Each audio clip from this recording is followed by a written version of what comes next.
आरम्भं कुर्मः। पठामि संस्कृतं नित्यं वदामि संस्कृतं सदा ध्यायामि संस्कृतं सम्यक् वन्दे संस्कृतमातरं संस्कृतस्य प्रसाराय नैजं सर्वं ददाम्यहं संस्कृतस्य सदा भक्तो वन्दे संस्कृतमातरं वन्दे संस्कृतमातरम्। आरम्भं कुर्मः। तावता गतकक्षासु वयम् एतावत्पर्यन्तं सतिसप्तमीप्रयोगं पठितवन्तः। तत्र यदि कस्यापि सन्देहः अस्ति प्रष्टुं शक्नुवन्ति।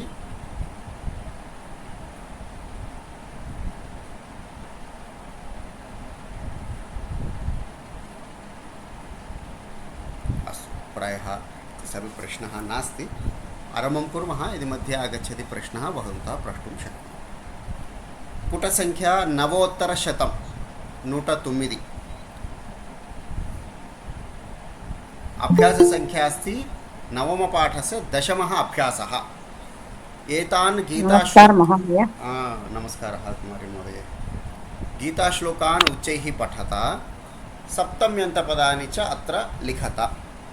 प्रायः भवन्तः श्लोकान् पठितवन्तः लिखितवन्तः इति अहं विश्वासं करोमि। नो चेत् भवन्तः अधः द्रष्टुं शक्नुवन्ति। अधः दत्तमस्ति, पश्यन्तु। प्रथमाध्यायस्य 20 श्लोकः प्रवृत्ते शस्त्रसम्पाते इति। तत्र यदा शस्त्रसम्पातः प्रवृत्तः तदा पाण्डवः हृषीकेशम् इदं वाक्यम् आह। धर्मे नष्टे यदा धर्मः नष्टः भवति तदा अधर्मः सर्वं कुलम् अभिभवति इति भावः। तर्हि धर्मे नष्टे यदा धर्मः नष्टः भवति तदा इदं भविष्यति इति भावं तत्र वयं पठितुं शक्नुमः। स्त्रीषु दुष्टासु वार्ष्णेया यदा स्त्रियः, वार्ष्णेया इत्युक्ते कृष्णः, हे कृष्ण, यदा स्त्रियः कलुषिताः भवन्ति तदा वर्णसङ्करः भवति इति अर्जुनः कृष्णं वदति। स्त्रीषु दुष्टासु इति पदस्य यदा स्त्रियः दुष्टाः कलुषिताः भवन्ति इति भावः। न हन्यते सामान्यं क्रियापदं। हन्यमाने शरीरे, हन्यमाने शरीरे यदा शरीरं हन्यते तदा आत्मा न हन्यते। इदं शरीरं हन्यमानमस्ति तदा आत्मा हन्यमानं नास्ति इति। सर्वेषु भूतेषु नश्यत्सु, अत्र सर्वेषु इति पदं भूतेषु इत्यस्य विशेषणम्, अतः सप्तमी। ज्ञाप्यक्रिया अस्ति भूतेषु, किमस्ति ज्ञाप्यक्रिया नश्यत्सु इति ज्ञाप्यक्रिया। ज्ञापकक्रिया अस्ति एषः न विनश्यति इति ज्ञापकक्रिया। यदा सर्वाणि अपि भूतानि नश्यन्ति तदा एषः न विनश्यति। एषः इत्युक्ते अत्र आत्मा इति अर्थः। क्षीणे पुण्ये मर्त्यलोकं विशन्ति, यदा पुण्यं क्षीयते तदा मर्त्यलोकं विशन्ति। रजस्येतानि जायन्ते विवृद्धे, यदा रजः, रजोगुणः इत्यर्थः, रजः विवृद्धं वर्धते इत्यर्थः भवति तदा एतानि जायन्ते इति। अधः गुणाः सन्ति, एते गुणाः वर्धन्ते इति वदति। तमस्येतानि जायन्ते विवृद्धे, तमसि विवृद्धे सति एतानि जायन्ते। यदा तमोगुणः वर्धते तदा एते गुणाः, एतानि कार्याणि भवन्ति इति तत्र गीतायाः श्लोकस्य भावः। नमस्कारः महोदय। नमस्कारः। यदा सत्त्वे प्रवृद्धे, सत्त्वे प्रवृद्धे इत्युक्ते सत्त्वगुणः यदा प्रवृद्धः भवति, यदा सत्त्वं प्रवृद्धं तदा देहभृत् इत्युक्ते मानवः देहं भरति इति देहभृत् उत्तमविदाम् अमलान् लोकान् प्रतिपद्यते इति सामान्यतया सतिसप्तमीप्रयोगः भगवद्गीतायां सर्वत्र अस्ति। बहुत्र रामायणं भारतम् इत्यादिषु अपि वयम् एतादृशप्रयोगविषये पठामः तस्मिन् विषये अत्र अध्ययनं जातं। तर्हि सतिसप्तमीविषये यः कोऽपि प्रश्नः अस्ति प्रष्टुं शक्नुवन्ति तस्यापि। नमस्कारः महोदय। प्रसादराव महोदय वदतु। नमस्कारः महोदय। नमस्कारः, स्वागतम्। गतवति वायौ देहापाये धार्या बिभ्यति तस्मिन् काये। धार्या एकवचने बिभ्यति बहुवचने कथं महोदय? तत्र धातुद्वयमस्ति महोदय। धातुद्वयमस्ति, भी धातुः। एतत्तु अस्ति एकवचने एव अस्ति। धातुद्वयं, धातुपाठः इदानीम् अधुना नास्ति मम मोबैल् मध्ये। धातुपाठद्वयमस्ति, भी धातु, अतः बिभ्यति इति एकवचने अस्ति। अन्यः कोऽपि प्रश्नः अस्ति कस्यापि?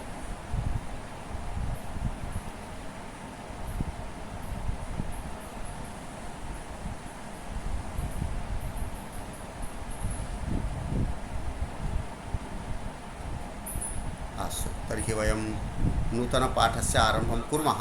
अद्य पाठः अस्ति ततो दुःखतरं नु किं। ततः दुःखतरं किम् अस्ति इति अर्थः।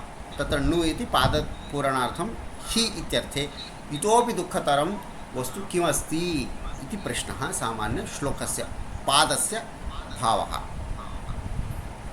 आरम्भं कुर्मः। अत्र तरप् तमप् इति प्रत्ययद्वयस्य विषये पाठः अस्ति। वयं प्रविशामः, अतः ततः पूर्वमेव किञ्चित् तस्मिन् विषये अध्ययनं कुर्मः चेत् समीचीनं भवति। तरप् तमप् इति प्रत्ययद्वयं सामान्यभाववाचकशब्देभ्यः विशेषणशब्देभ्यः एषः प्रत्ययः भवति। एतत् प्रत्ययद्वयं भवति। यथा उन्नतः इति विशेषणं, दुःखं सुखं वामनः इत्यादयः गुणवाचकशब्देभ्यः भाववाचकशब्देभ्यश्च एषः तरप् अनन्तरं तमप् इति प्रत्ययौ द्वौ भवतः। यदा द्वयोः तुलनां वयं कुर्मः, नाम रामः अपि अस्ति लक्ष्मणः अपि अस्ति, भरतः अपि अस्ति शत्रुघ्नः अस्ति। शत्रुघ्नः ज्येष्ठः अस्ति, कनिष्ठः अस्ति। लक्ष्मणोऽपि कनिष्ठः अस्ति। रामः ज्येष्ठः अस्ति, भरतः अपि ज्येष्ठः अस्ति। किन्तु कस्य तुलनायां कः ज्येष्ठः कः कनिष्ठः इति वयं तुलनां यदा कुर्मः, द्वयोः व्यक्तिविशेषयोः, यथा रामः लक्ष्मणः द्वौ। रामः प्रथमः अस्ति, लक्ष्मणः कनिष्ठः अस्ति। कयोः? रामलक्ष्मणयोः रामः ज्येष्ठतरः इति वाक्यं भवति। इदानीं रामलक्ष्मणभरतशत्रुघ्नाः इति चत्वारः सन्ति। तेषु वयं यदा प्रथमः द्वितीयः तृतीयः कः ज्येष्ठः, विद्यमानेषु कः ज्येष्ठः इति यदा प्रश्नः भवति तदा तमप् इति प्रत्ययः भवति। यथा उदाहरणार्थं रामलक्ष्मणयोः रामः ज्येष्ठतरः, लक्ष्मणः कनिष्ठतरः, अथवा लक्ष्मणशत्रुघ्नयोः शत्रुघ्नः कनिष्ठतरः इति वदामः। किन्तु चतुर्णां यदा प्रयोगः करणीयः बहुषु तमप् इति नियमः। रामलक्ष्मणभरतशत्रुघ्नेषु रामः ज्येष्ठतमः, शत्रुघ्नः कनिष्ठतमः इति प्रत्ययस्य प्रयोगः भवति। तद् विशेषणत्वेन युज्यते।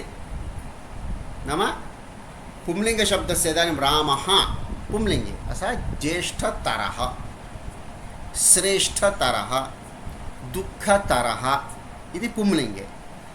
एवमेव स्त्रीलिङ्गे, एवमेव नपुंसकलिङ्गे अपि प्रयोगः भवति। तमप्रत्ययस्यापि एषा एव व्यवस्था।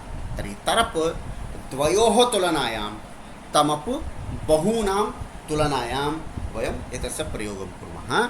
एतस्य प्रयोगसन्दर्भे येषां वयं तुलनां कुर्मः तत्र षष्ठी अथवा सप्तमी इति प्रयोगः। रामलक्ष्मणयोः इति सप्तमी अपि शक्यते, षष्ठी अपि शक्यते, षष्ठ्यामपि दोषः नास्ति।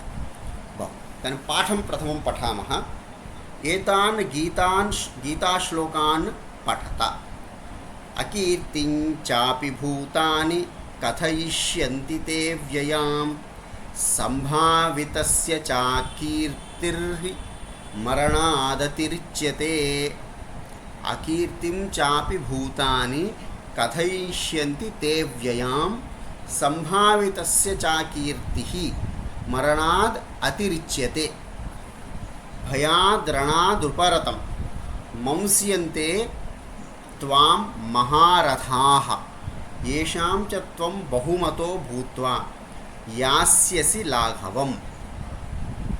येषां च त्वं बहुमतो भूत्वा यास्यसि लाघवम्। अवाच्यवादांश्च बहून् वदिष्यन्ति तवाहिताः, निन्दन्तः तव सामर्थ्यं ततो दुःखतरं नु किम् इति श्लोकः। श्लोकानां भावविचारात् पूर्वम् एकवारम् अग्रिमपाठं पठामः। भगवद्गीता लोके ज्ञानदीपिका इति कथ्यते। तत्र भगवान् श्रीकृष्णः अर्जुनम् उद्दिश्य एवं वदति, किं हे अर्जुन, इदानीं क्षत्रियस्य ते युद्धं परमः धर्मः।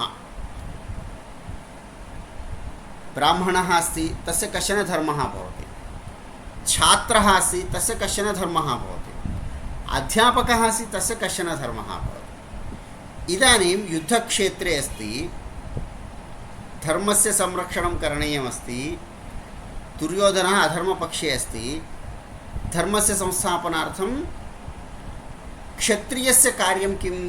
युद्धं। गुरोः कार्यं किम्? उत्तममार्गदर्शनं। छात्रस्य लक्षणं कार्यं किं? पठनम्। एवम् एकस्य क्षत्रियस्य धर्मः कः?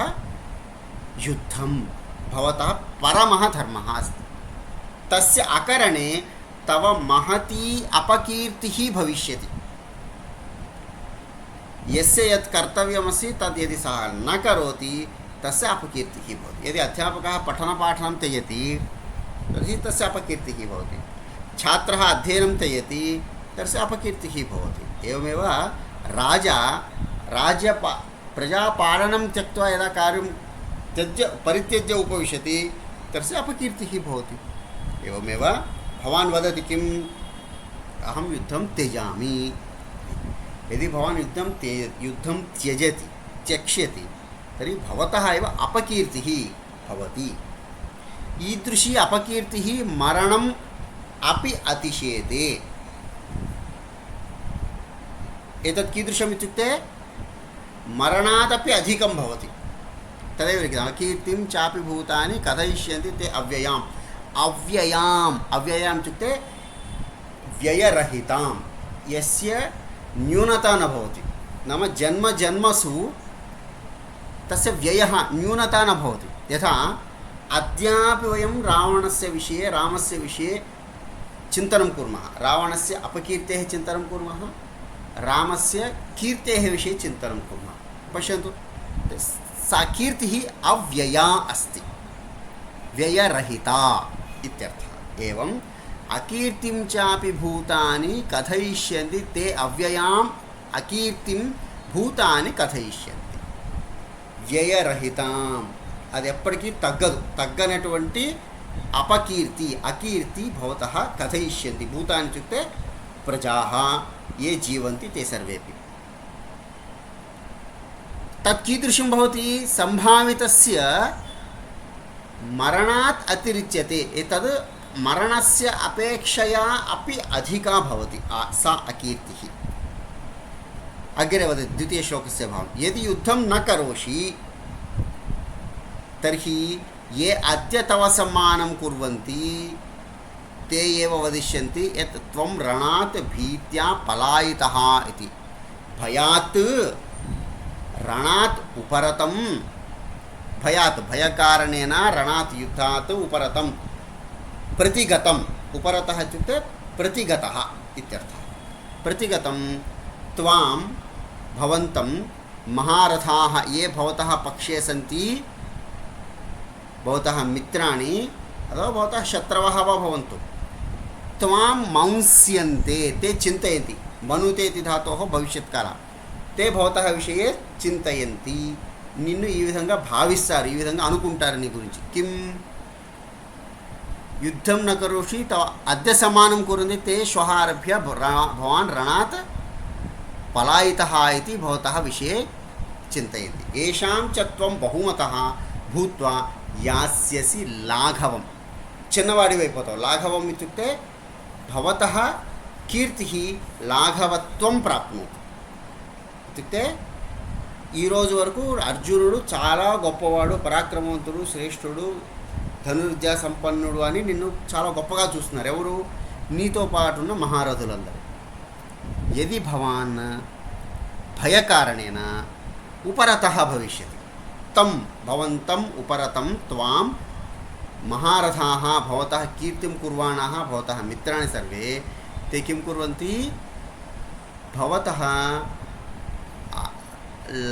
భవాన్ తేషాం సమీపే లాఘవం యాస్యసి వారి ముందర చిన్నపోతావు నువ్వు బహుమతః భూత్వా ఇదానీం లాఘవం యాస్యసి ఈ రోజు వరకు నువ్వు వారి దృష్టిలో చాలా బహుమతః చాలా గొప్పగా కీర్తింపబడ్డావు కానీ ఈరోజు యుద్ధము నుండి పారిపోయిన నిన్ను చూసి నిన్ను ద్వితీయ విభక్తి నిన్ను వారందరూ ఏమనుకుంటారు గొప్పగా భావించిన వారందరూ తక్కువగా చూడటం మొదలు పెడతారు నువ్వు చిన్నపోతావు వారందరి ముందర ఇది భావం భయాత్ రణాత్ ఉపరతం త్వాం మహారథాः మంస్యంతే కిం మంస్యంతే భవాన్ రణాత్ ఉపరతः అస్తి భీతः అస్తి పలాయితవాన్ येषां च त्वं बहुमतः भूत्वापि इदानीं बहुमतः अस्ति भवान् बहु कीर्तिमान् अस्ति श्वः आरभ्य किं लाघवं यास्यसि చిన్నపోతా నిన్ను తక్కువగా చూడడం మొదలు పెడతారు ఇది అగ్రే వదతి శత్రవः अपि तव सामर्थ्यं निवन्दन्ति अवाच्यवादांश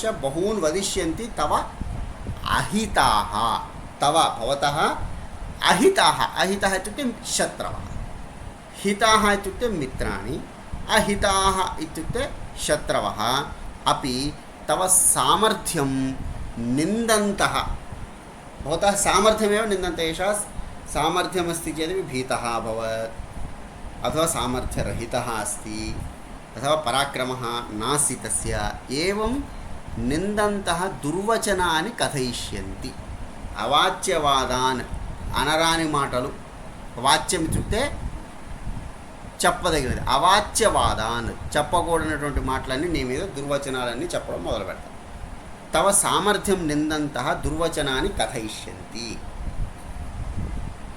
తతోపి దుఃఖతరం ద్వితీయం కిమపి అస్తి వా ఇదాनीं పశ్యతు భవాన్ అద్య పలాయనం ఇది కరిష్యతి యుద్ధం న కరిష్యతి భవతా ధర్మం త్యజతి వ్యయరహిత కీర్తి అపకీర్తిం భవాన్ ప్రాప్స్యతి ఇత్యుక్తే అద్యాపి 5000 वर्षाणि इति वयं चिन्तयामः कलियुगस्य आरम्भः तदानीम् अधुनापि वयम् अर्जुनस्य कीर्तिं गणयामः यदि सः पलायनम् अकरिष्यत् तर्हि अद्यापि वयं किं कुर्मः तेषां तस्य निन्दनं कुर्मः इति एकं द्वितीयं भवतः मित्राणि सर्वाणि अपि भवतः श्रेष्ठत्वम् इदानीं चिन्तयन्तः सन्ति तेषां पुरतः भवान् लघु भविष्यति भवतः शत्रवः अपि किं कुर्वन्ति सः केवलं वदति वाचालः अस्ति बहु पराक्रमवान् अस्ति इति चिन्तयन्ति किन्तु तस्य तथा सामर्थ्यं नास्ति इति त्रिविधप्रकारक भाविसूचनाः कृत्वा एतत् सर्वं भवतः अपमानस्य विषयः मरणसदृश अपकीर्तिः एषः इदानीं वदतु एतस्य अपेक्षया भवान् मारयति खलु किं तद् दुःखतरमस्ति वा अधिक दुःख कलिगिंचेदा इति दुःखं कलिगिंचेदा अनयोः दुःखतरं किं भवान् यदुक्तवान् बन्धून् सर्वान् मारयिष्यामि तेन एतत् भविष्यति इति भवान् उक्तवान्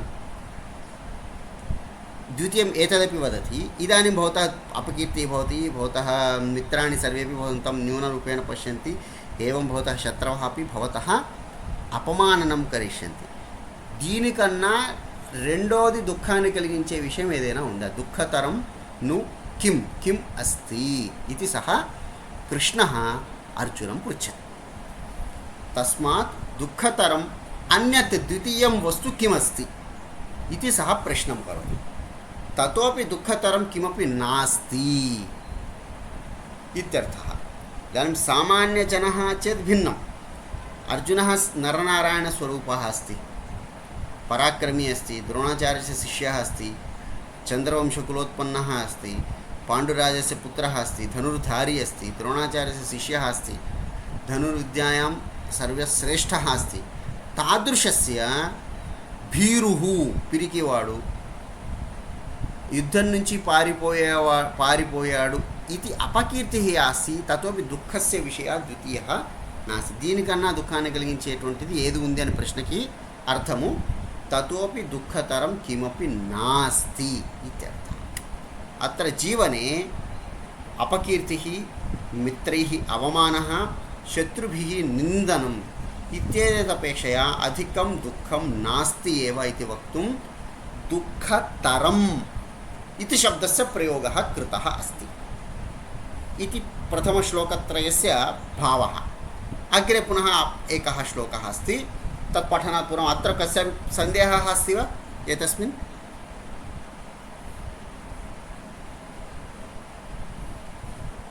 महोदय अतिशेते అంటే మరణమపి అతిశేతే, మరణానికి మించినది అని అర్థంలో, మరణానికి మించినది. ధన్యవాదాలు. మించినది అని అర్థంలో అతిశేతే ఇది ప్రయోగः.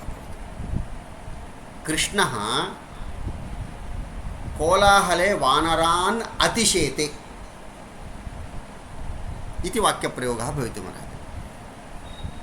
एवमेव रविवर्मा इति चित्रकारः, रविवर्मा सर्वचित्रकारान् अपि अतिशेते, वारंदरिनी कूडा मिंचि वेस्तारु इत्यर्थे अतिशेते इति शब्दस्य प्रयोगः.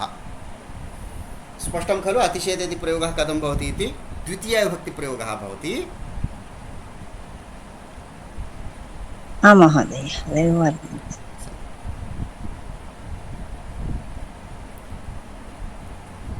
अन्यः कोऽपि प्रश्नः अस्ति? अस्तु, पुनः तस्य प्रयोगम् एकवारं वदामि. अतिशेते इत्युक्ते मिञ्चडमु इत्यर्थे. तस्य प्रयोगः कथं भवति? कृष्णः कोलाहले वानरान् अतिशेते. एवमेव नर्तकी मयूरीम् अतिशेते, मयूरी नृत्यति. एषा एका नर्तकी अस्ति, सा मयूरीम् अपि अतिशेते इति वक्तुं शक्नुमः. तादृशप्रयोगः तत्र भवति. कस्मिन्नपि कार्ये भवितुम् अर्हति, अथवा कस्मादपि तुलनायाम् एतस्य अपेक्षया अधिकं भवति इत्यपि वयं वक्तुं शक्नुमः. महोदय, अतिरिच्यते इत्यत्र धातुः कः? अतिरिच्यते एकवारं द्रष्टव्यमस्ति महोदय, दृष्ट्वा वदामि. इदानीं मम तद् धातुरूपमानस्य रिच् धातुः एकवारम्. अन्यः कोऽपि प्रश्नः स्यात् तावत् वक्तुं शक्नुवन्ति.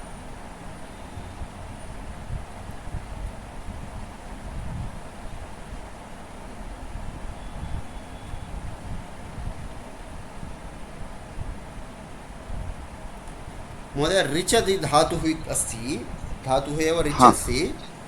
सः दशमगणे अस्ति. रेचयति इति धातुः, रेचति इत्यपि धातुः चुरादिगणे अस्ति.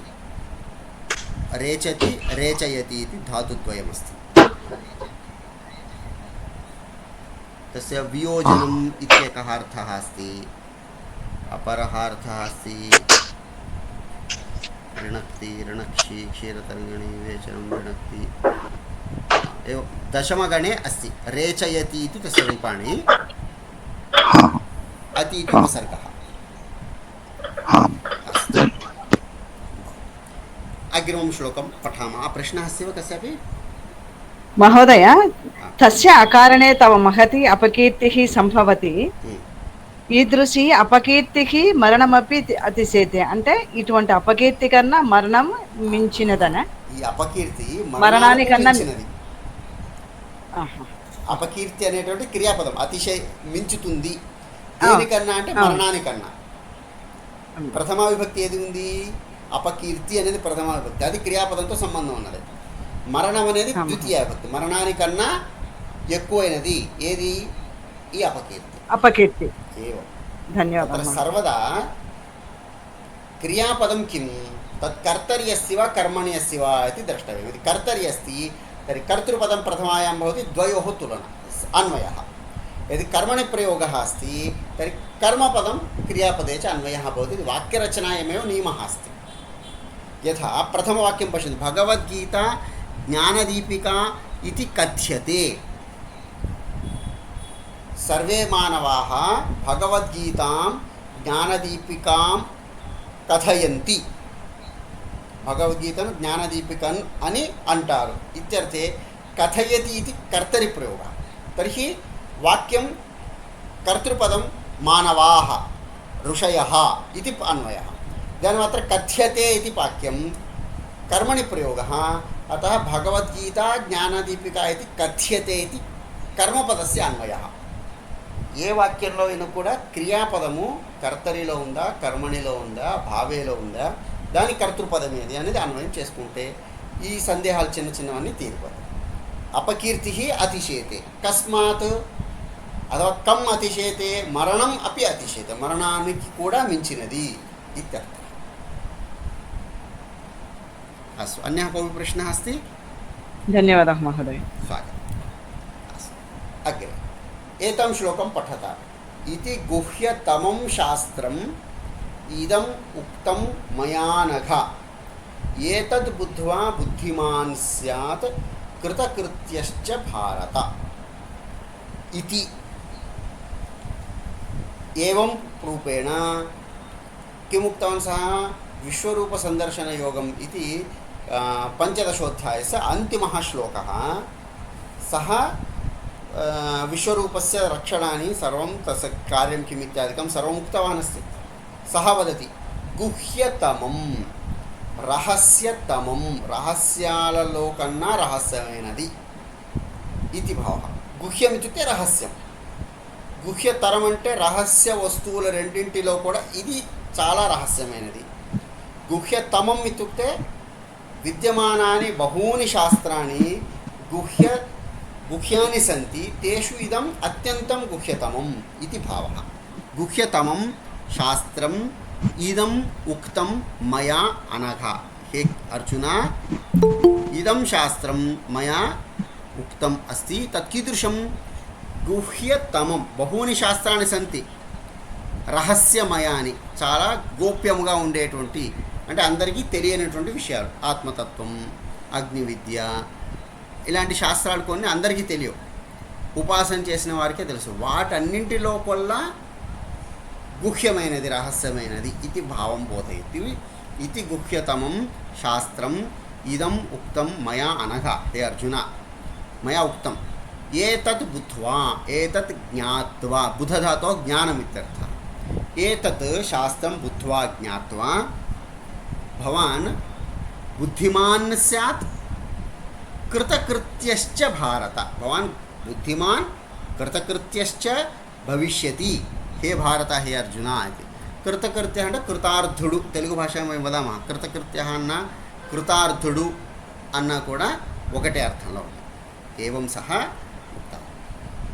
అస్య భావం ఏకవారం పశ్యంతు. హే అనఘ, అఘం ఇత్యుక్తే పాపం, అఘం ఇత్యుక్తే పాపం. అనఘ ఇత్యుక్తే న విద్యతే పాపం యస్య సహ అనఘః. ఎటువంటి దోషములు పాపములు లేనివాడు. న విద్యతే అఘం యస్య సహ అనఘః. సంబోధన. హే అనఘ, హే అర్జున, ఇదం గుహ్యతమం శాస్త్రం మయా ఉక్తం.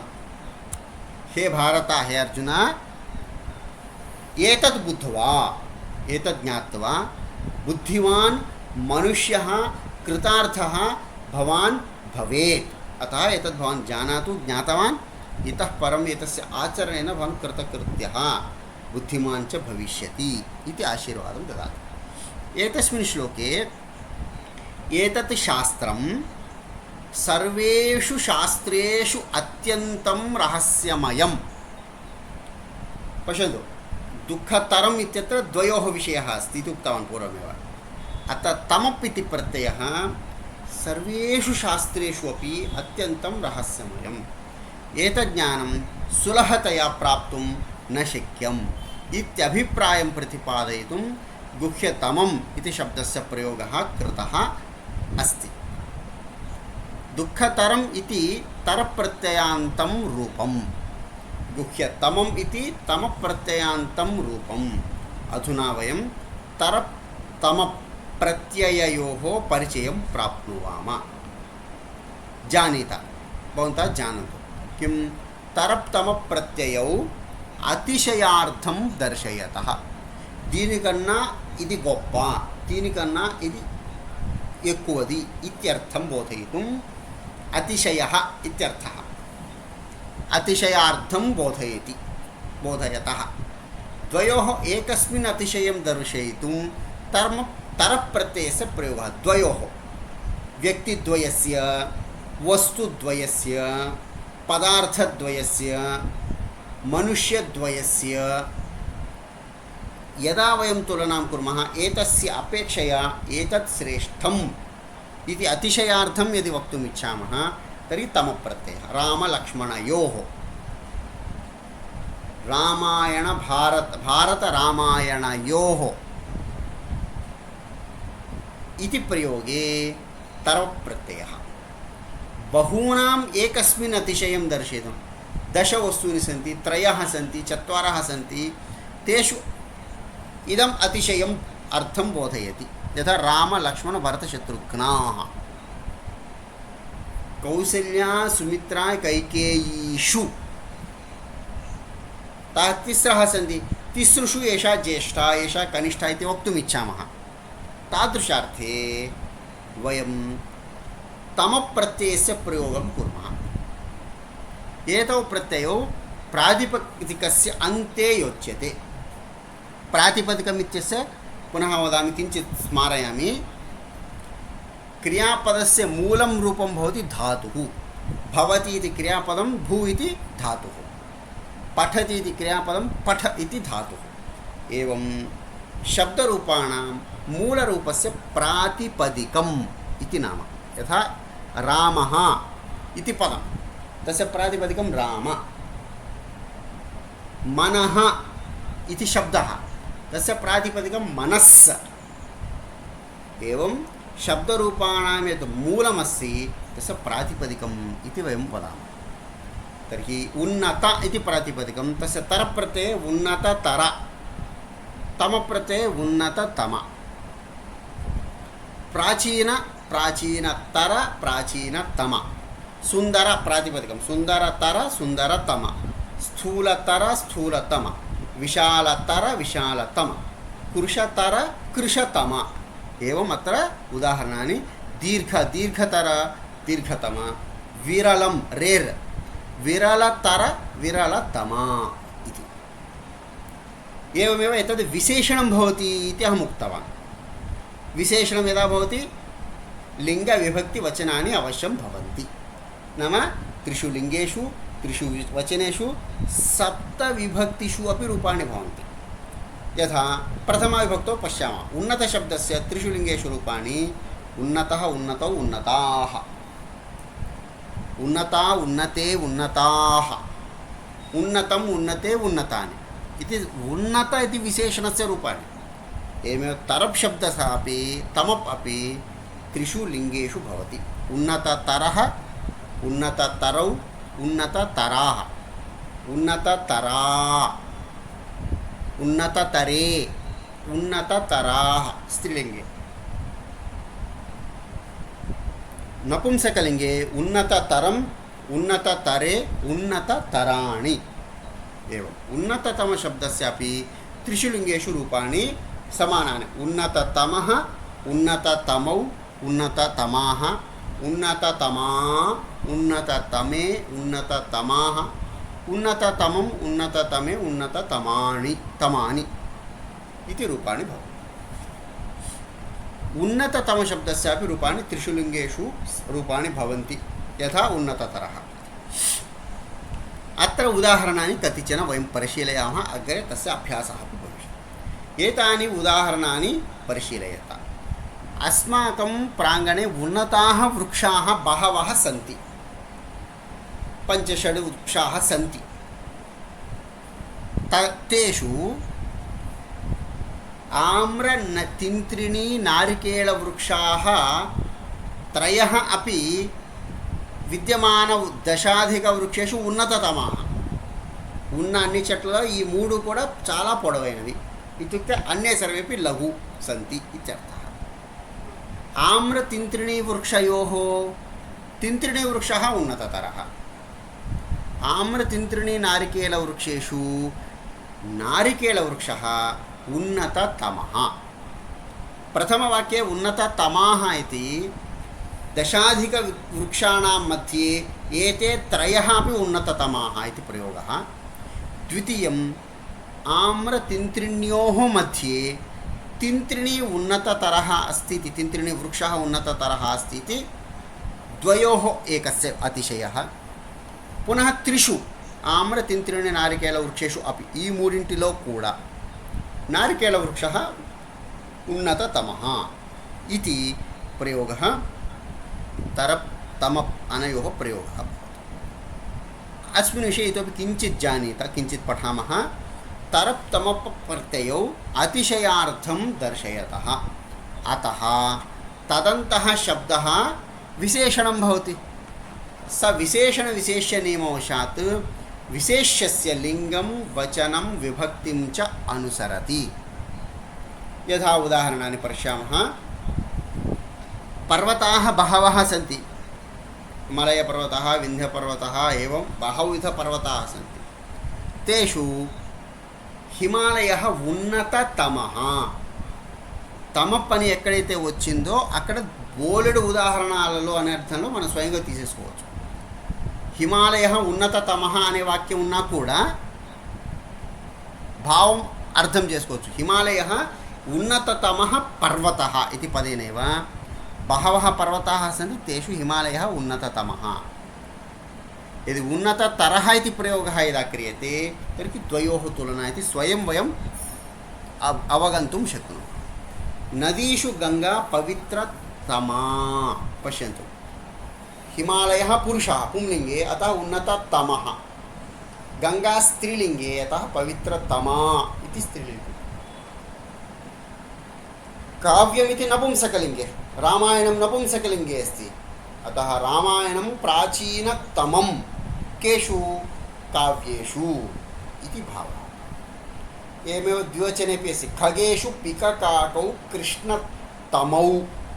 अत्यन्तं कृष्णवर्णे भवतः, अन्ये सर्वेपि कृष्णवर्णपक्षिणः अपि स्युः, किन्तु विद्यमानपक्षिषु सर्वेषु अपि कृष्णतमौ పికకాకౌ ఉన్న పక్షులన్నింటిలోకి నల్లనిటివి కోకిల కాకి ఇది భావం.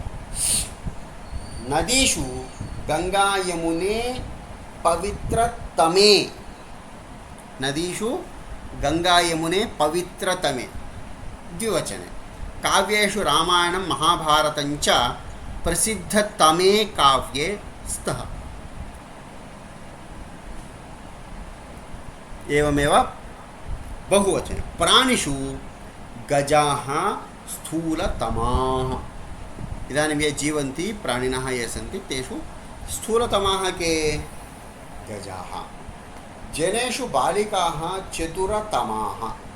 पद्येषु सुभाषितानि मधुरतमानि इति एकवचन द्विवचन बहुवचनेषु पुंलिङ्ग स्त्रीलिङ्ग नपुंसकलिङ्गेषु प्रयोगः दृष्टः अस्ति। एतावत्पर्यन्तं भवतां कोऽपि प्रश्नः अस्ति पृच्छन्तु, अन्यथा अग्रिम अभ्यासं वयं करिष्यामः।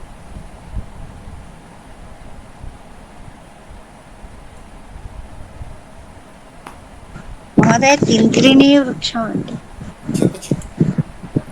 చింత చెట్టు.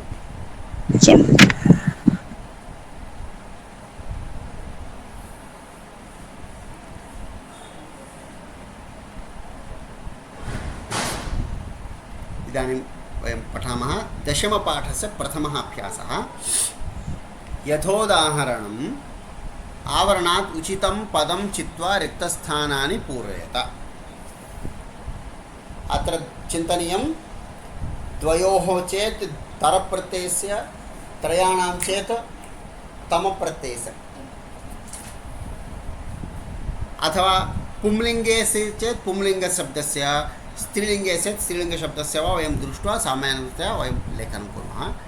अज गजयोः अजः अस्ति गजः अस्ति द्वयोः तुलना क्रियते। तत्र अजः कृशतरः कृश इत्युक्ते सन्नडि अज गजयोः अजः कृशतरः अत्र तरप्रत्ययः स्वीकृतः कारणम् अज गजयोः तुलना अस्ति द्वयोः। यदि त्रयाणां तुलना अस्ति तमप्रत्ययः स्वीकरणीयः अत्र तरप् एव उचितम्। अग्रे नारीषु शकुन्तला अत्र नारी शब्दः बहुवचने अस्ति। विद्यमानाः नार्यः बह्व्यः सन्ति तासु शकुन्तलायाः अतिशयार्थं बोधयामः बहुवचने अस्ति इति कृत्वा तमप्रत्ययः स्वीकरणीयः। नारीषु शकुन्तला सुन्दरतमा इति प्रयोगः। इदानीम् एकैकं वयं वाक्यं वदामः। अहं क्रमशः आह्वयामि। अत्र गायत्रीदेवी महोदय द्वितीयं वाक्यं पठतु।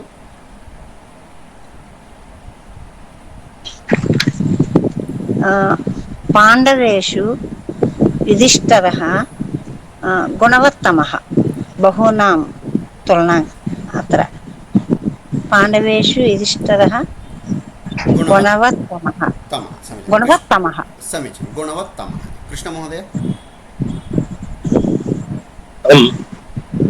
काकमयूरयोः काकस्य स्वरः कर्कशतरः काकस्य स्वरः कर्कशतरः द्वे एव स्तः समीचीनम् अतः तरः प्रत्ययः प्रयुज्यते। समीचीनं। प्रसाद महोदय प्रसादराव महोदय ग्रहेषु मङ्गलः भूमेः समीपतमः समीचीनं। नवग्रहाः सन्ति तेषु मङ्गलः समीपतमः समीचीनं। नीरजा महोदय नमस्कारः महोदय। सिंहव्याघ्रचित्रकेषु व्याघ्रः क्रूरतमः सिंहव्याघ्रचित्रकेषु व्याघ्रः क्रूरतमः समीचीनं। कुमारी महोदय कुमारी बमिडपाटि आं महोदय आफ्रिका अमेरिका राष्ट्रयोः अमेरिका राष्ट्रं भारतदेशात् दूरतरं यथा द्वयोः आफ्रिका अमेरिका राष्ट्रयोः एव अस्ति द्विवचनं अतः दूरतरम् इत्येव भवति। सन्ध्या महोदय नमस्कारं महोदय। खगेषु पितस्य स्वरः मधुरतमः समीचीनं मधुरतमः। खगेषु बहुवचनमस्ति। अन्नपूर्णा भगिनी गान्धी अरविन्दमार्गयोः गान्धीमार्गः दीर्घतरः गान्धीमार्गः दीर्घतरः समीचीनं। श्रीफणि महोदय महोदय जनेषु गुणी गुणरागी च जनः विरलतमः जनेषु विद्यमानाः जनाः सन्ति बहवः तेषु गुणी गुणी इत्युक्ते गुणाः यस्मिन् सन्ति सः गुणवन्तुडु।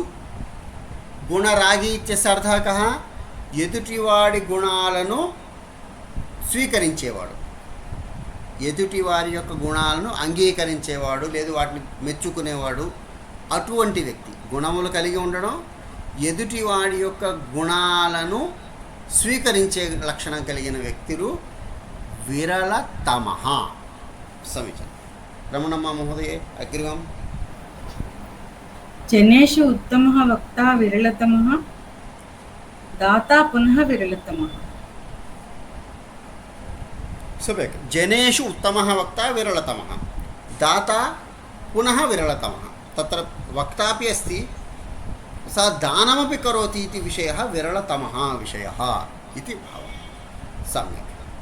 अत्र तरतमप्रत्ययो बलवत् गुणवत् बुद्धिमत् इत्यादीनाम् अन्तेऽपि श्रूयन्ते। तत्र तकारद्वयं भवति, जागरूकतया पश्यन्तु।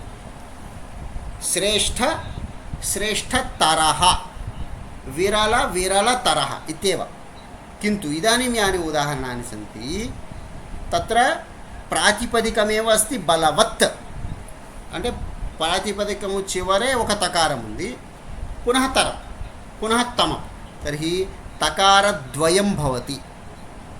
యథా దీర్ఘతరः విరళతరः శ్రేష్ఠతరः ఉన్నతతరः इति పదాని सन्ति, तस्मात् भिन्नानि पदानि एतानि तकारद्वययुक्तानि भवन्ति। बलवत् बलवत्तरः बलवत्तमः రెండు తకారాలు ఉంటాయి, తత్త। गुणवत्तरः गुणवत्तमः, रूपवत्तरः रूपवत्तमः, धनवत्तरः धनवत्तमः, बुद्धिमत्तरः बुद्धिमत्तमः, श्रीमत्तरः श्रीमत्तमः। ఇక్కడ ఒక చిన్న విషయం గుర్తుంచుకోవాలి, బలవత్ इति शब्दरूपाणि कोऽपि वक्तुं शक्नोति? बलवान् बलवन्तौ बलवन्तौ, బలవాన్ బలవంతో బలవంతః, గుణవాన్ గుణవంతో గుణవంతః, గుణవతి గుణవత్యౌ గుణవత్యః అని రూపాలు ఉంటాయి. కానీ తరప్ చేసినప్పుడు ప్రాతిపదికము మాత్రమే ఉంటుంది, వాన్ అనేటువంటి శబ్దం ఇక్కడ వినపడదు. బలవత్ బలవాన్, तरप् यदा कुर्मः बलवत्तरः बलवत्तमः, धनवान् धनवत्तरः धनवत्तमः, श्रीमान् किन्तु तरप्रत्यय श्रीमत्तरः श्रीमत्तमः। ఈ భేదాన్ని మనం తర్వాత అభ్యాసంలోనే కనబడుతోంది, మనం చూద్దాం. శక్తిమాన్ ధీమాన్ किन्तु तरप्रत्यये धीमत्तरः शक्तिमत्तरः इत्यादयः प्रयोगाः भवन्ति. అంటే ప్రాతిపదికానికి మాత్రమే తరప్ చేయాలి, శబ్ద రూపంలో ఉన్న బలవాన్ గుణవాన్ అనే వాటికి తరప్ రాదు. శబ్ద స్మరణం మనం ఇక్కడ చేసుకోవాలి. యథా ఉదాహరణ పశ్యంతు, స్మరత బలవాన్ బలవంతో బలవంతః, బలవతి బలవత్యో బలవత్యః, బలవత్ బలవతి బలవంతి इति सामान्य रूपाणि. तस्य तरप् प्रत्ययः कथं भवति? बलवत्तरः बलवत्तरौ बलवत्तराः, बलवत्तरा बलवत्तरे बलवत्तराः, बलवत्तमं बलवत्तरं नपुंसकलिङ्गे, बलवत्तरं बलवत्तरे बलवत्तराणि. ఏ విధంగా అయితే మనం చూసుకున్నాము పైన రూపాలు, ఉన్నత తరహ ఉన్నత తరౌ ఉన్నత తరాహ లాగా బలవత్తరః బలవత్తరౌ బలవత్తరాహ, బలవత్తరా బలవత్తరే బలవత్తరాహ, బలవత్తరం బలవత్తరే బలవత్తరాణి. రెండు తకారాలు వస్తాయి. కానీ సామాన్య శబ్ద ప్రయోగము బలవాన్ బుద్ధిమాన్ గుణవాన్ इति भवति. तरप्रत्यये रूपं किञ्चित् भिन्नं भवति, तत् स्मर्तव्यमस्ति. पुटसङ्ख्या अस्ति, भवन्तः जागरूकतया पश्यन्तु. 113 मध्ये बुद्धिमान् बुद्धिमन्तौ बुद्धिमन्तः इति अस्ति, तस्य रूपाणि तरप् रूपाणि अहं वदामि, जागरूकतया पश्यन्तु. बुद्धिमत्तरः बुद्धिमत्तरौ बुद्धिमत्तराः, బుద్ధిమంతః హ్రస్వం ఉంటుంది కానీ తరప్ చేసినప్పుడు రామశబ్దంలాగా బుద్ధిమత్తరాహ, బుద్ధిమత్తరా బుద్ధిమత్తరే బుద్ధిమత్తరాహ, బుద్ధిమత్తరం బుద్ధిమత్తరే బుద్ధిమత్తరాణి ఏవం రూపాణి భవంతి. ఉదాహరణాన్ని పశ్యంతు. పాండవాः బలవంతः सन्ति, एते सर्वे पाण्डवाः बलवन्तः. अत्र वतु प्रत्ययः अस्ति. तेषु भीमार्जुनौ द्वौ अपि, केषु पाण्डवेषु, ऐदुगुरिलो बहुवचनं, पाण्डवेषु भीमार्जुनौ बलवत्तमौ, बलवन्तौ భీమార్జునౌ సామాన్యమైనటువంటి, భీమార్జునులు బలవంతులు. పాండవులలోకెల్లా భీమార్జునులు బలము కలిగి మిక్కిలి బలము కలిగిన వారు ఇది భావం బోధయితుం తమ ప్రత్యయః క్రియతే. పాండవాः బలవంతः, తేషు భీమార్జునో బలవత్తమో. వాక్యం అర్థమై ఉంటుంది. పాండవులు బలవంతులు, వారిలో భీమార్జునులు మిక్కిలి బలము కలిగిన వారిద్దరు ఇది భావం బోధయితుం తమ ప్రత్యయః. భీమార్జునయోః అపి పునః భీమః బలవత్తరः, భీమార్జునుల్లోకెల్లా భీముడు అధిక బలవంతుడు इति भावं बोधयितुं तरप्रत्ययः। पञ्चसु पाण्डवेषु भीमः बलवत्तमः इति प्रयोगः। अत्र कस्यापि सन्देहः अस्ति एतस्मिन् बलवत् शब्दे?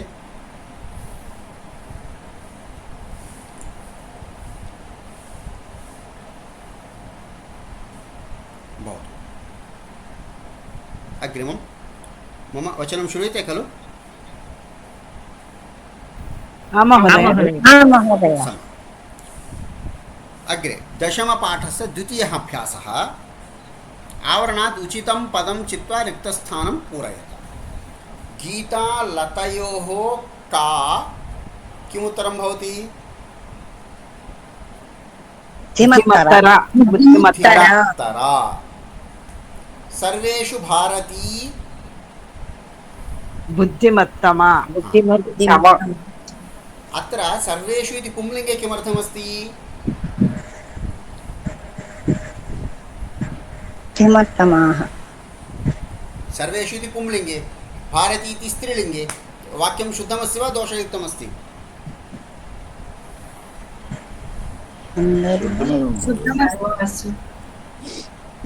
महोदय सर्वासु इति स्यात् महोदय। सर्वासु इत्युक्ते केवलं महिलासु भारती बुद्धिमत्तमा इति। इदानीम् अत्र वाक्ये पुरुषाः अपि योजिताः सन्ति। इत्युक्ते सर्वेषु मानवेषु भारती बुद्धिमत्तमा। सरस्वती इति भारती शब्दमिति सरस्वतीं स्वीकुर्मः चेत् सर्वेषु प्राणिषु, सर्वेषु जीवेषु अथवा सर्वेषु देवेषु इत्यपि अर्थं स्वीकुर्मः चेत् बुद्धिमत्तमा इत्यत्र पुरुषाः अपि योजिताः सन्ति इति अर्थः। అంటే మహిళలతో పురుషులతోనే పోల్చాలని లేదు ఇక్కడ. ఆ భావం अपि బోధయితుం అత్ర పుంలింగే దత్తం. सर्वेषु ग्रन्थेषु गीता गुणवत्तमः। पुनः गुणवत्तमः। सर्वेषु ग्रन्थेषु गुणवत्तमा स्त्रीलिङ्गे गुणवत्तमा। कारणं ग्रन्थानां विशेषणं नास्ति गुणवत्तमा इति शब्दः. कस्य विशेषणं? गीता इति शब्दः स्त्रीलिङ्गे अस्ति, ततः विशेषणमपि स्त्रीलिङ्गे। सर्वेषु छात्रेषु निखिलः शक्तिमत्तमः। समीचीनं, शक्तिमत्तमः। शक्तियुक्त्योः मध्ये शक्ति बुद्धि अन्नमाट. युक्ति అంటే తెలివి, బలము తెలివులలో इत्यर्थे शक्तियुक्त्योः मध्ये युक्तिः बलवत्तरा. कर्म दैवं च बलवती. कर्मापि बलवत्, दैवमपि बलवत्. बलवती बलवन्ति नपुंसकलिङ्गे अस्ति एतद् वाक्यं पश्यन्तु. कर्म दैवं च बलवती. तयोः किं? बलवत्तरम्. अत्र देवशब्दस्य किञ्चित् वदामि. देवः, देवी, दैवं त्रीणि पदानि सन्ति. देवः इति पुंलिङ्गे, देवी इति स्त्रीलिङ्गे, दैवम् इति नपुंसकलिङ्गे. त्रयमपि देवताभावं बोधयन्ति. अतः त्रयाणामपि अर्थः समानः. प्रयोगे पुरुषदेवतानां देवः इति, स्त्रीदेवतानां देवी इति, सामान्यतया शक्ति दैवी शक्तिः इत्यर्थे दैवम् इति नपुंसकलिङ्गे च प्रयोगः भवति. रामः मम दैवम् इत्यपि दोषः नास्ति. रामः मम देवः, सीता मम देवी, रामः मम दैवम् इत्यपि दोषः नास्ति. त्रयाणामपि समानार्थकत्वम् अस्ति, अतः दोषः नास्ति. यथा मित्रं नपुंसकलिङ्गे तथा दैवमिति प्रयोगः. रामुडे ना देवुडु इत्यर्थे दैवशब्दस्यापि प्रयोगः भवितुम् अर्हति, दोषः नास्ति. मम गुरुः एव मम दैवम् अथवा मम देवः इति शक्यते पुंलिङ्गे नपुंसकलिङ्गे च. स्त्रीणां स्त्रीलिङ्गे दैवमिति नपुंसकलिङ्गे च प्रयोगः शक्यते इति. देवी दैवं त्रयाणामपि भेदः. तृतीयः शब्दः अपरः देवता इति एकः शब्दः अस्ति. देवता शब्दः देवता इति आकारान्तस्त्रीलिङ्गे अस्ति, दैवतम् इति नपुंसकलिङ्गे च अस्ति, पुंलिङ्गे नास्ति। देवता शब्दः स्त्रीलिङ्गे अस्ति, नपुंसकलिङ्गे अस्ति। दैवतं यथा दैवं, रामः मम दैवतम् इति शक्यते। रामः मम इष्टः देवः अथवा इष्टः देवता इत्यपि शक्यते। देवता शब्दము దైవము దేవుడు అనే అర్థములోనే ఉన్నది. అది పుంలింగానికి కూడా విశేషణంగా వాడచ్చు, కానీ దేవతా శబ్దము స్త్రీలింగములో మాత్రమే. దేవతా इति शब्दः अस्ति, दैवतम् इति अस्ति, किन्तु पुंलिङ्गे नास्ति। पुंलिङ्गे कः शब्दः अस्ति? दैवं, देवः, देवः, देवी, दैवं, दैवतं, दैवतं, దేవత అనేటువంటి స్త్రీలింగ నపుంసకలింగాలు ఉంది, కానీ అక్కడ దేవతా శబ్దము పుంలింగంలో లేదు. దేవత, దైవతం, దేవः, దేవి, దైవం एतेषां शब्दानां विषये किञ्चित् वयं स्मरामः। अस्तु, अग्रे चलामः। अन्यः कोऽपि प्रश्नः अस्ति प्रष्टुं शक्नुवन्ति। महोदय, पञ्चमवाक्ये मध्ये पदस्य अभावेपि भावः भावे स्पष्टतार्थमेव दत्तमस्ति तावदेव। रामलक्ष्मणयोः मध्ये रामः ज्येष्ठः इत्यपि वाक्यं श्रुतं, रामलक्ष्मणयोः रामः ज्येष्ठः इत्यपि वाक्यं स्पष्टतानिमित्तं मध्ये इति पदं दत्तमस्ति तावदेव। धन्यवादः। ఇంకోటి మహోదయ, శక్తియుక్తులు అంట్లో శక్తి తెలుసు, యుక్తి అంటే ఏంటి మా? తెలివి, బుద్ధి, జ్ఞానం. యుక్తి అంటే బుద్ధి. యుక్తి ఉపాయము అర్థాల్లో ఉన్నాయి కదా, బుద్ధి జ్ఞానము అనే అర్థాల్లో ఉంది.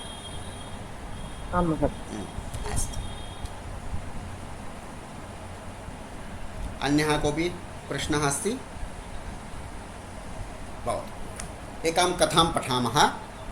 कदाचित् अङ्गुलीनां परस्परं कलहः सम्पन्नः।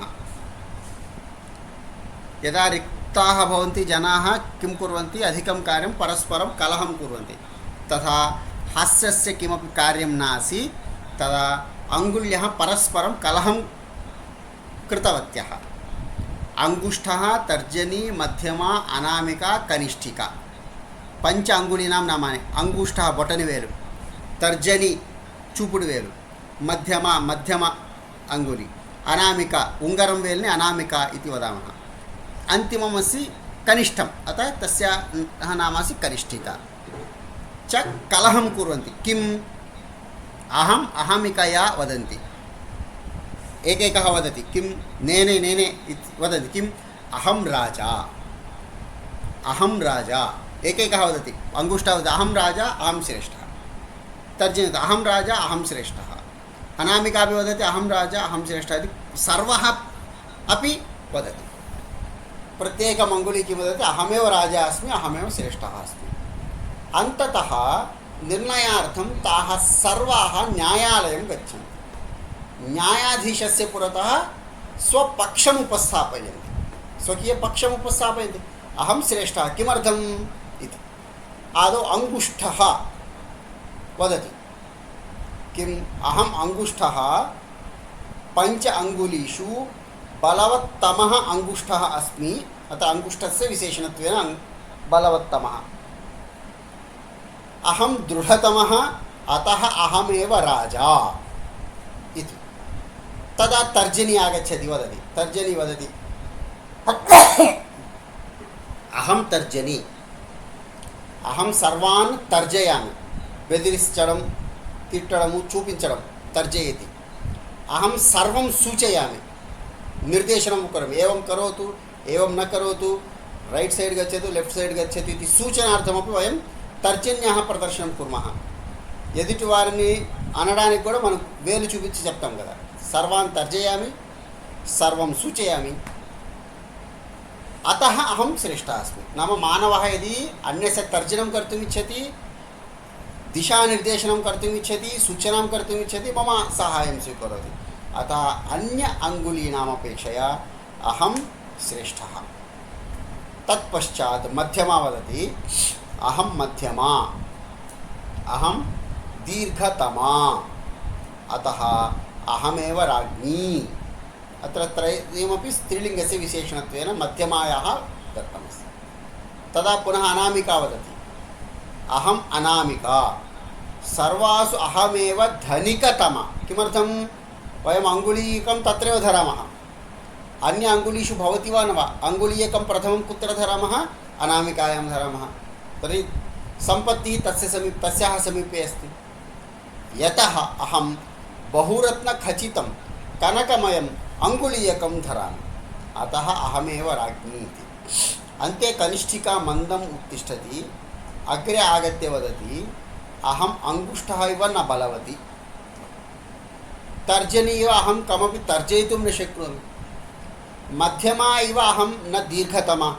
परम् अत्यन्तं लघुतमा अस्मि न अहम् अनामिका इव धनिका यतः अङ्गुलीयकं न धरामि सामान्यतया कोऽपि कदाचित् किं वदामः गोमेधकम् इत्यादिकं यद्भवति तर्जन्यां धरन्ति केचन मध्यमायां धरन्ति अनामिकायां धरन्ति भिन्नभिन्न अङ्गुलीषु अनामिकायाम् अथवा कनिष्ठिकायां सामान्यतया कोऽपि अङ्गुलीयकं न धरति तर्जनी मध्यमा अनामिकासु अङ्गुलीयकं सामान्यतया धरन्ति जनाः अतः वदति धनमपि नास्ति एवं सत्यपि मया किञ्चन सौभाग्यं तु प्राप्तमस्ति किञ्चित् सौभाग्यम् अहं प्राप्तवती अस्मि किं यदा पूजनीयाः आगच्छन्ति तदा जनाः तान् साञ्जलिबद्धं नमस्कुर्वन्ति नमस्कारं कुर्वन्ति सर्वान्ते भवति अङ्गुष्ठः ततः परं भवति तर्जनी अनन्तरं मध्यमा अनामिका किन्तु सर्वेषां पुरतः कः तिष्ठति यदा वयं नमस्कारं कुर्मः पुरतः कश्चन जनाः अस्ति नमस्कारं कुर्मः सर्वान्ते तिष्ठति వెనకాల అన్నిటికన్నా వెనకాల ఉండేది బొటనవేలు దాని తర్వాత తర్జని అనంతరం మధ్యమ అనంతరం అనామిక సర్వేషామపి పురతः తిష్టతి का कनिष्ठिका यदा साञ्जलिबद्धं नमस्कुर्वन्ति जनाः तदा तु अहमेव अग्रे भवामि पूजनीयानां ज्येष्ठानां श्रेष्ठानां तेषां दर्शनम् आदौ अहमेव प्राप्नोमि इति सर्वासां वादं श्रुत्वा न्यायाधीशः निर्णयं श्रावयति यत् कनिष्ठिका एव अङ्गुलीनां राज्ञी इति अस्तु अत्र कथायां कोऽपि प्रश्नः अस्ति कस्यापि शब्देषु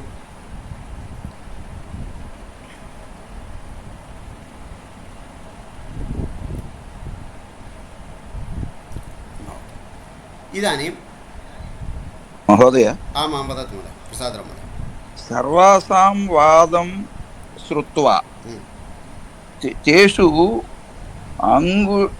अङ्गुष्ठः पुल्लिङ्गे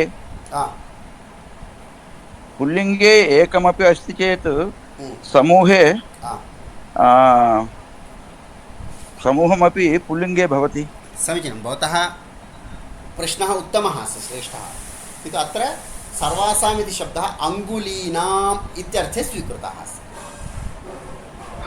तावत् अतः स्त्रीलिङ्गे अस्ति अतः अङ्गुलीशब्दः स्त्रीलिङ्गे अस्ति अतः सर्वासु अङ्गुलीषु सर्वासाम् अङ्गुलीनां वादं श्रुत्वा इति भावे तत्र अस्ति अङ्गुष्ठः तर्जनी मध्यमा अनामिका कनिष्ठिका इत्यादीनाम् इति अर्थं यदि स्वीकरोति भवतः कथनानुसारम् अङ्गुष्ठः पुंलिङ्गे अतः समूहे पुंलिङ्गशब्दस्य प्रयोगः भवितुम् अर्हति दोषः नास्ति अत्र धन्यवादः अङ्गुली इति शब्दार्थं स्वीकृत्य सर्वासाम् अङ्गुलीनाम् इत्यर्थे अत्र सर्वशब्दः प्रयुक्तः धन्यवादः अन्यः कोऽपि प्रश्नः अस्ति भवतु इदानीं पुटसङ्ख्या अस्ति 14,100 114 आरभ्य किञ्चित् वयं कियत्पर्यन्तम् इत्युक्ते 117 14 15 16 17 एतेषां चतुर्णामपि किञ्चित् अभ्यासं कृत्वा परश्वस्तनकक्षायाम् आगच्छामः तदा अहं पुनः अग्रिमकक्षां स्वीकरिष्यामि अद्य किञ्चित् 10 निमेषपूर्वं वयं कक्षां समापयामः यदि कस्यापि सन्देहः स्यात् प्रष्टुं शक्नोति इदानीं नो चेत् अद्य अत्र वयं किञ्चित् पूर्वं कक्षां समापयामः।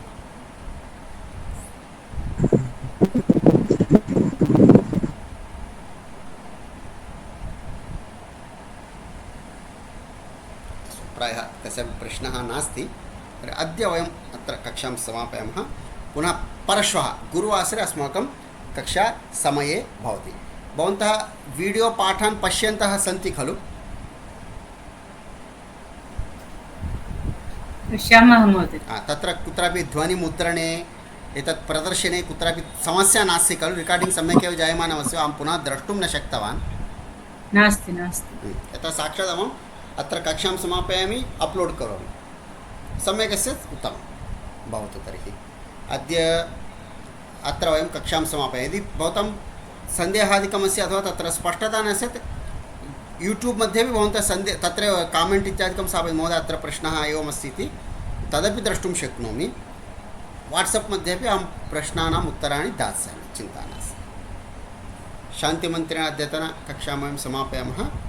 सर्वे भवन्तु सुखिनः, सर्वे सन्तु निरामयाः, सर्वे भद्राणि पश्यन्तु, मा कश्चित् दुःखभाग् भवेत्।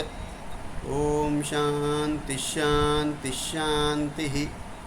नमो नमः। धन्यवादः। धन्यवादः महोदय। धन्यवादः महोदय।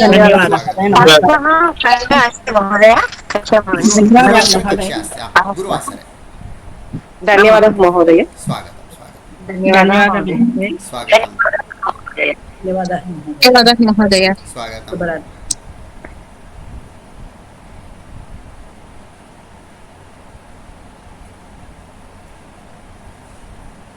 धन्यवादः महोदय।